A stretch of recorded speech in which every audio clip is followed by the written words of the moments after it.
Good afternoon. I've been to a lot of conferences, and I know where you're at right now.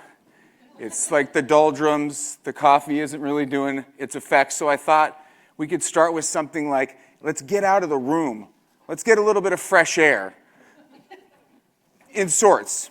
What I want you to do is I'd like you to think about your best memory. One of the best moments in your life. Where was it? When was it? What was happening? And actually go there. Allow yourself to picture it.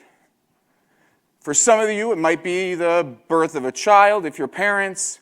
Maybe it's the time you got your name called when you were on The Price is Right.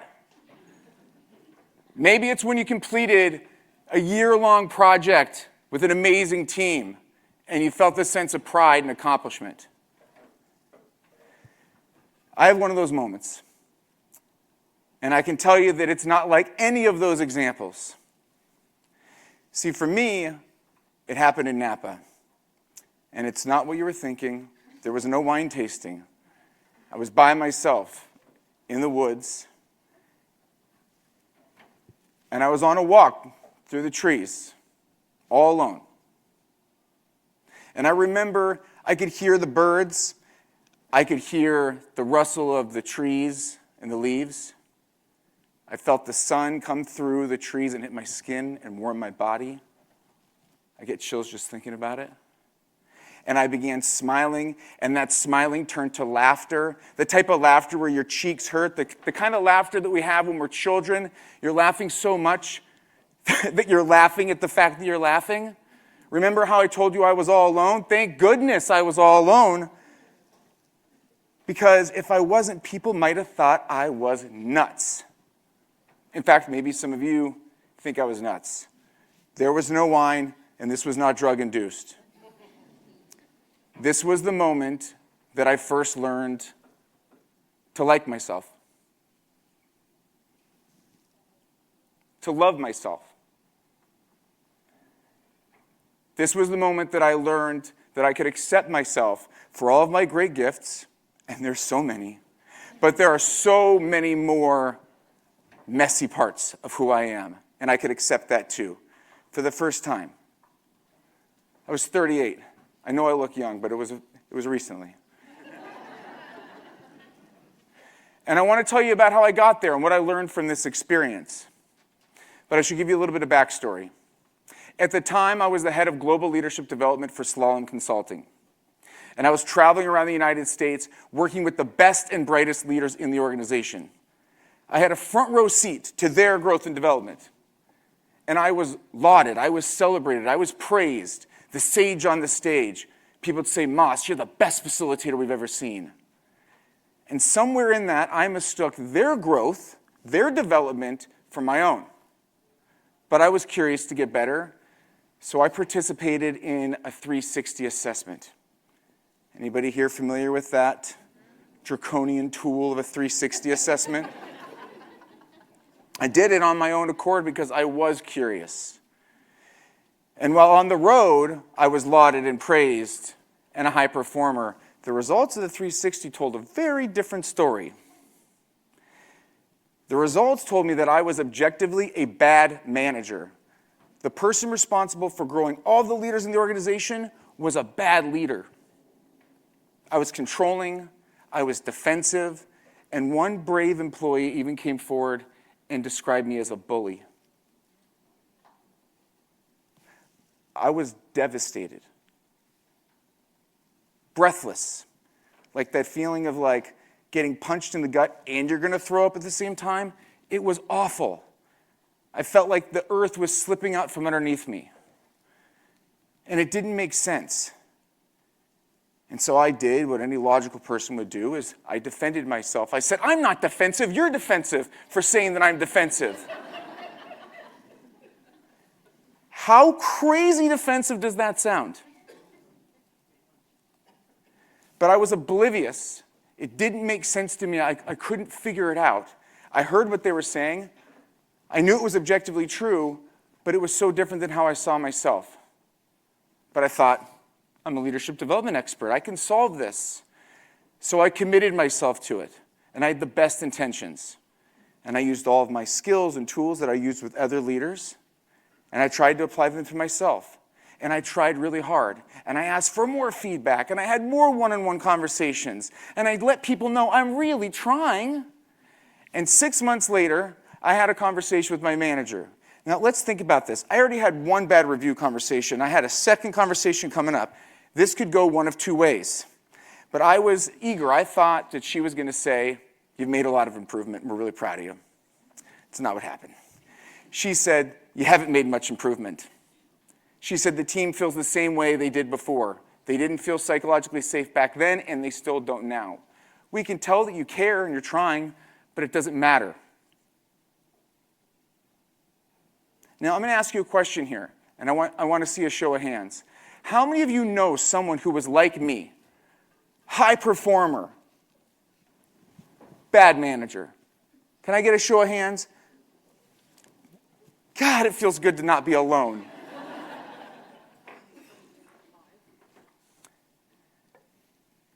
When I was in this conversation, I was certain I was going to get fired. And I loved my job. It was a dream job. And parts of it I was really good at. And parts of it I stunk. But I still loved it. I didn't get fired. My boss said, "I'm going to send you to a retreat in Napa. It's a week-long experience. I know other people that have gone, and it's helped them, and I hope that it does the same thing for you." So I found myself in Napa a few months later. And over the first few days that I was there, I did a bunch of weird stuff. Like, this was kind of a wooey experience. But I was all in. I was like, get fired or go to Napa and do some crazy things? I'm in, whatever it takes. Guided visualizations. Imagine 90 minutes of having a guided visualization through a sacred garden. I did that. 36 hours of silence. I like to talk. That was really hard. I did that too. And what I noticed over the first few days was that there was a voice inside of me that I didn't know was there, but was very active. And that was a harsh, critical voice. And it was constantly saying things like, "You're not enough, you're not smart enough, you're a fraud, you're an imposter." I think the voice came because I grew up with dyslexia and I struggled so much in school that I think the voice started then. But at some point, it became that ambient music where you got a song stuck in your head and you're like, I don't know where this song came from, but it's stuck in my head. These awful self-critical words. But as that voice became quieter, another voice emerged. A kinder, gentler voice. A voice of self-compassion. And I found myself in the woods, laughing hysterically, all by myself. And it was one of the best moments of my life. Because in that moment, I finally learned what it meant to practice self-compassion. And that's what I would like to talk to you all about. When I left this retreat, I was committed to making sure that this peak experience, that I was pretty sure wasn't drug-induced, that I could do something with that I could take it forward, that I made sure that I was different. So I did some research, and I came across the work of the developmental psychologists Robert Kegan and Lisa Lahey.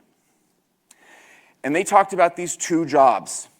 And one job we're all familiar with. It's the job we're hired to do. It's the job that our companies pay us for. Achieve, perform, set high expectations, and crush those expectations. And then there's the second job that they talk about. And this job was a bit more interesting. Because this job is what resonated with me so much. And I'm hoping that for some of you, it resonates with you as well. Because there's truth in it. And it's also a myth.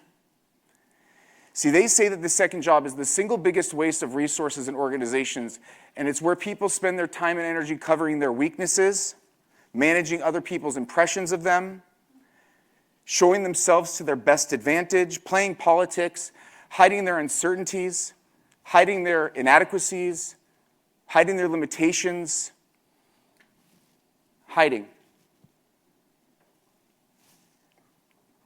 That is exactly what I was doing. I was hiding and protecting. The silly thing about it is that I was doing it in plain sight. Everyone else could see it. The feedback was objective. I was the only one who couldn't see what was going on. So for the rest of our time together, I'd like to share with you what are some of the key lessons that I have here and what can you do about this if you relate to any of this, if you recognize that maybe you're hiding and protecting or your team is hiding and protecting. We've been talking about trust and psychological safety today. Well, that manifests in this behavior. This is how it shows up. But I don't want you to be like me and be oblivious and be unaware that you're hiding. It's okay to hide, but we have to start with recognizing that it's happening, because then we can come out of the shadows. The first thing I learned is that I was mistaking self-esteem for self-compassion. See, self-esteem is good. There are benefits to self-esteem. And I was getting a lot of self-esteem from being on the road and being told how awesome I was. It felt great. The problem with it is it's externally contingent. It relies on someone else telling you how great you are. Yes, it feels good, but it's like an energy drink. You're going to crash, and the reality is those people only saw me in one light. Whereas self-compassion, on the other hand, is about treating ourselves with kindness, as we would be treated by a good friend or a good coach. See, we offer ourselves self-esteem to feel better, but we offer ourselves self-compassion because we're suffering. And whether or not we like it, suffering is a part of life. Remember in the Lego movie, everything is awesome, everything is awesome? Let me tell you something. Everything is not awesome, and that's totally okay. There's nothing wrong with the fact that everything isn't awesome. It's healthy, it's human, it's natural. There are good days and there's bad days. And in fact, the main character in that movie, I think, got kind of tired of the fact that everything was awesome. I haven't seen it in a while, but I'll have to watch it on my flight home. So after doing this research, I went even further because I wanted to make sure that I fully understood what this self-compassion was, because it felt like this moment of truth, this nugget for me. And the work of Dr. Kristen Neff is what came to mind. Now, the idea of self-compassion has been around for a long time, but under Dr. Neff's research, it's gone from 5 studies to over 5,000 studies in the last 20 years. And she talks about 3 different parts to self-compassion. The first is mindful awareness, understanding what it is that we're feeling, what our emotions are telling us. Oftentimes when we feel a difficult emotion, we like to suppress it. I'm not angry, I'm not feeling sad. Or we run from it, we distract ourselves. And our phones and our devices are very good distractors. The second part of this is about common humanity, which is that we are not alone. And when you're in a leadership position, it can feel very isolating. But we are not alone. We're in this together.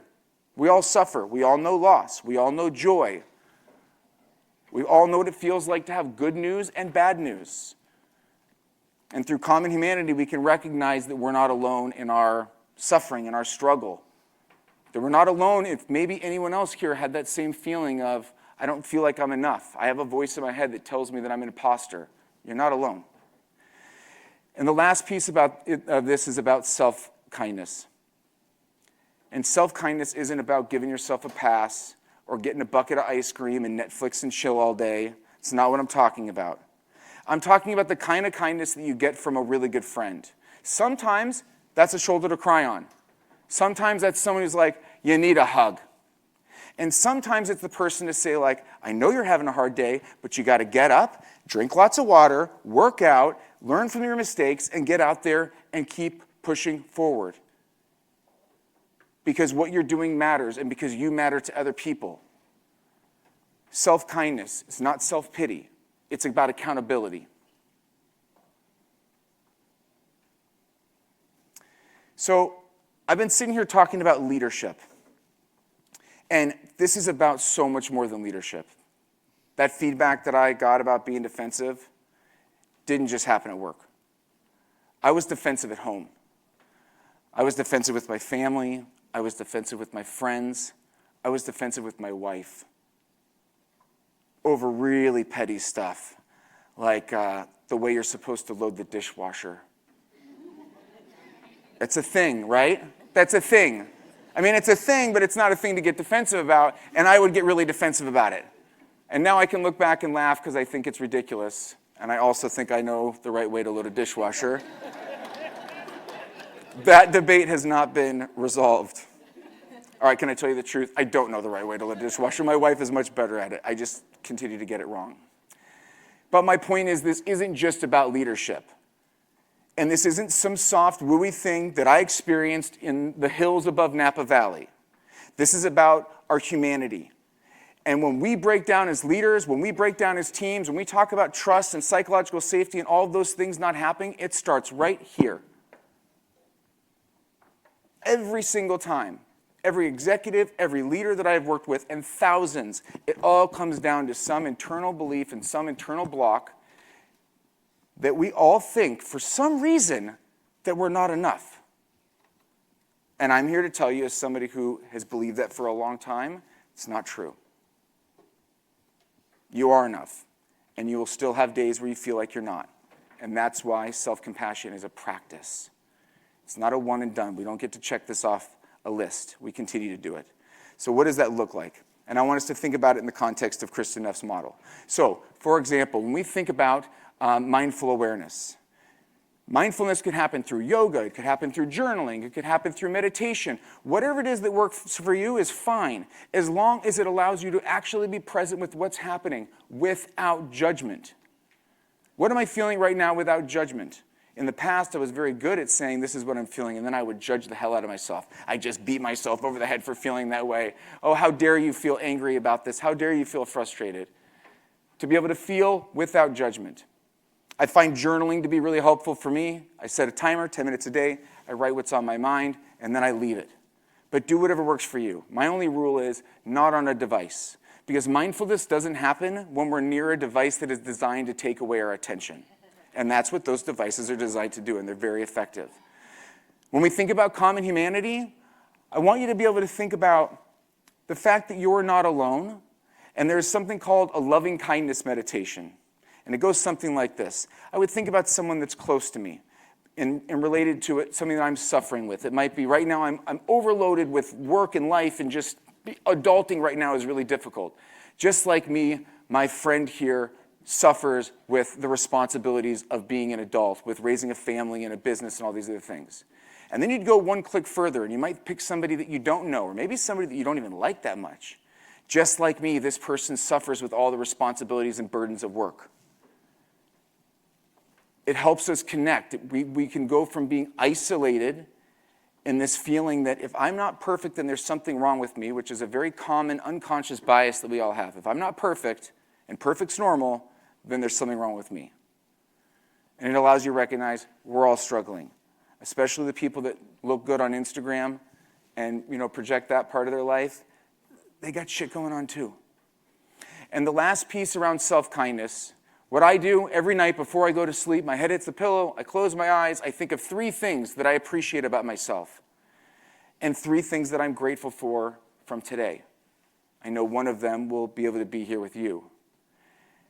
And if you're at a place where it's hard to come up with 3 things that you appreciate about yourself, I get it, I've been there, then call somebody that you trust, that you think is going to be honest and give you the irrefutable truth, and ask them, what do you appreciate about me? What are you grateful for in having me in your life?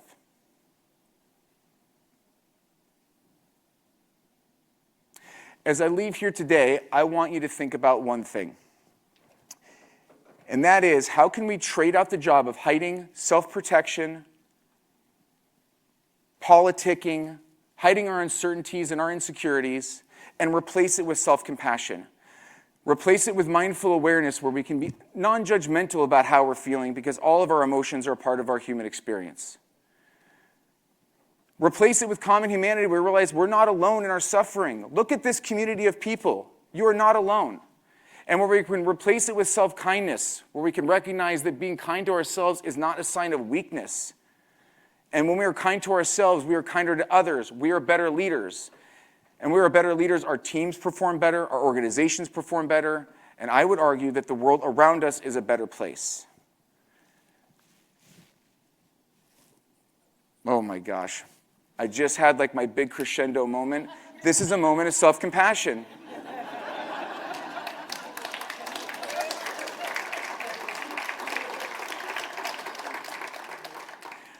Let's be friends to ourselves so that we can be better friends to each other.